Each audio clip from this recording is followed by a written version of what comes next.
হে বন্ধুরা, আমি সৌগত। আমার ফোন রিয়েলমি জিটি নিও 3টির জন্য একটা পারফেক্ট কভার খুঁজছিলাম। অবশেষে মনে হয় পেয়ে গেলাম। Simple, strong and stylish. আজকে সেটাই তোমাদের দেখাবো।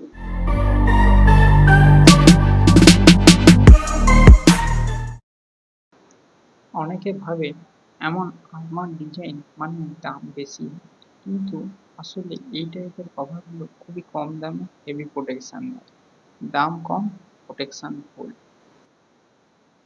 এই ধরনের কভারগুলোর পিছনে একটা দেখবে মাল্টিপারপাস টুল থাকে, একটা রিং থাকে। এই রিংগুলো হচ্ছে বিভিন্ন তোমার কাজে ব্যবহার করা হয়। এই রিংটা হচ্ছে এইভাবে কিন্তু 360 ডিগ্রি ঘোরে, এইভাবে 360 ডিগ্রি ঘোরে, আর এইভাবে কিন্তু 90 ডিগ্রি ঘোরে। 90 ডিগ্রি থেকে কিন্তু বেশি ঘোরে না। এই স্ট্যান্ডগুলো দিয়ে আমরা হচ্ছে ফোনের স্ট্যান্ড করে রাখতে পারবো, গ্রিপ বাড়াতে পারবো, এবং গেম খেলার সময় আরো একটু স্টেবল হোল্ড পাবে এটার সাহায্যে। Soft body. এই ধরনের কেসে সাধারণত থাকে টিপিএম আর হচ্ছে পলিকার্বনেটের dual layer reinforced corner and air cushion technology, যার মানে ফোন হাত থেকে পড়লেও সরাসরি ইম্প্যাক্ট ফোনে যায় না। এই ধরনের কভারের পিছনে ক্যামেরার অংশটা একটু উঁচু হয়ে থাকে। এই যে দেখতে পাচ্ছ তোমরা, এটা কিন্তু উঁচু নেই, এটা কিন্তু দেখো পুরো প্লেন সমান আছে। ফলে তোমরা ভাবছো এতে কিন্তু ক্যামেরা স্ক্র্যাচ লেগে যেতে পারে, কিন্তু তা না। এই অংশটা উঁচু থাকার জন্য ডাইরেক্ট টাচ কিন্তু একদম ক্যামেরা পড়ে না, কিন্তু উঠে থাকে। তুমি দেখতে পাচ্ছ এটা হচ্ছে তোমার হচ্ছে এইভাবে ঘুরছেও, মানে বুঝতে পারছো এতেই তোমার যা ইম্প্যাক্ট, কিন্তু এই মাঝখানে ইম্প্যাক্টটা পড়ছে, কোনো ক্যামেরার উপর ইম্প্যাক্ট পড়ছে না। তোমরা ভাবছো এখানে যে সোলটা লাগানো আছে তাহলে কি নতুন কভার? হ্যাঁ, একদমই নতুন কভার। আমি জাস্ট পরিয়ে দেখেছিলাম, এই ফোনে ক্যামেরাটায় শুট করছি বলে তাই তো তোমাদেরকে দেখাতে পারিনি, কিন্তু কভারটা লাগিয়ে রেখেছিলাম। ঠিকঠাক একদম পারফেক্ট ফিট হয়েছে, সেই জন্য আমি সোলটাকে ঢুকিয়ে রেখেছি তোমাদের দেখানোর জন্য। তো বন্ধুরা, দেখতেই পাচ্ছ এটাই হচ্ছে কভারের ফাইনাল লুক। দেখতে খুবই অসাধারণ লাগছে, তা তো তোমরা দেখতেই পাচ্ছ। এবং যে ক্যামেরার কার্ডগুলো আছে, দেখতে পাচ্ছ খুবই অসাধারণ ক্যামেরার কার্ডগুলো আছে। সাথে হচ্ছে এই যে ডিজাইনগুলো খুবই সুন্দর লাগছে, আর এটা পুরোটা ম্যাট ফিনিশের উপর। আর এদিকে হচ্ছে তোমার ভলিউম আপ ডাউনের বাটনগুলো আছে, আর এদিকে হচ্ছে পাওয়ার বাটনগুলো আছে। এবার দেখার বিষয় পাওয়ার বাটন আর ভলিউম আপ ডাউন বাটনগুলো ঠিকঠাক পজিশানে আছে কিনা।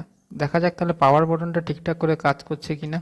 একদম পাওয়ার বাটনটা ঠিকঠাক করেই কাজ করছে। ভলিউম ডাউন বাটনটাও দেখি, হ্যাঁ ডাউন বাটনটাও ঠিকঠাক করে কাজ করছে, আপ বাটনটাও ঠিকঠাক করে কাজ করছে। এবার চার্জার পয়েন্টের যে জায়গাটা, তা তোমরা দেখতে পাচ্ছ চার্জার পয়েন্টের জায়গাটা কিন্তু অনেক ডিপে আছে। এবার দেখার বিষয় এই চার্জার পয়েন্টে চার্জ হচ্ছে কিনা, সেটাই দেখার বিষয়। তো চলো দেখা যাক চার্জার পয়েন্টে চার্জ হচ্ছে কিনা, তা আমরা দেখে নিই। দেখলেই বুঝতে পারবো চার্জার পয়েন্টে কেমন আছে। একদম চার্জার পয়েন্টে খুবই সুন্দরভাবে চার্জ হচ্ছে, তা তোমরা দেখতেই পাচ্ছ। এবং এদিকে যে দেখো ভলিউম আপ ডাউনের পাশে দেখবে ছোট ছোট করে কাঠ আছে। এই কাঠ দিয়ে কিন্তু জল ঢোকার কিন্তু সম্ভাবনা রয়েছে। এদিকেও কিন্তু পাওয়ার বটনের সাইডেও কিন্তু দেখতে পাবে সরু সরু করে, এই সাইডে আর এই সাইডে কিন্তু সরু সরু করে কাঠ আছে। আর কোথাও কিন্তু কোনো কাঠ নেই। এবং ফোনটার লুক কিন্তু অসাধারণ লাগছে এবং খুবই সুন্দর। কিন্তু ফোনটা একটু হচ্ছে আগের থেকে একটু বাল্কি মনে হচ্ছে, একটু হালকা ভারী, এমন হালকা একটু মোটা মনে হচ্ছে। তো বন্ধুরা, কভারটা কেমন লাগছে তা তোমরা অবশ্যই জানিও। ভিডিওটা ভালো লাগলে অবশ্যই লাইক করো, এমন কমেন্ট করে জানিও কভারটা তোমাদেরকে কেমন লাগছে, এবং অবশ্যই সাবস্ক্রাইব করতে ভুলবেন না। তো বন্ধুরা, কভারটা কেমন লাগলো তা তোমরা অবশ্যই কমেন্ট করে জানিও।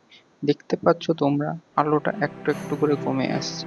শুটের টেবিলের উপর পড়ে আছে শুধু একটা ফোন আর তার সুরক্ষার গল্পটা। আজ আমরা দেখলাম একটা ছোট্ট কভার কিভাবে একটা বড় নিরাপত্তা হয়ে দাঁড়ায়। লুকস হোক সিম্পল, কিন্তু কাজটা করে গভীরভাবে। এই ছোট্ট ছোট্ট ডিটেলস, এই ছোট্ট ছোট্ট আপগ্রেড, এইসবই কিন্তু আমাদের এভরিডে টেক লাইফকে আরো সুন্দর করে তোলে।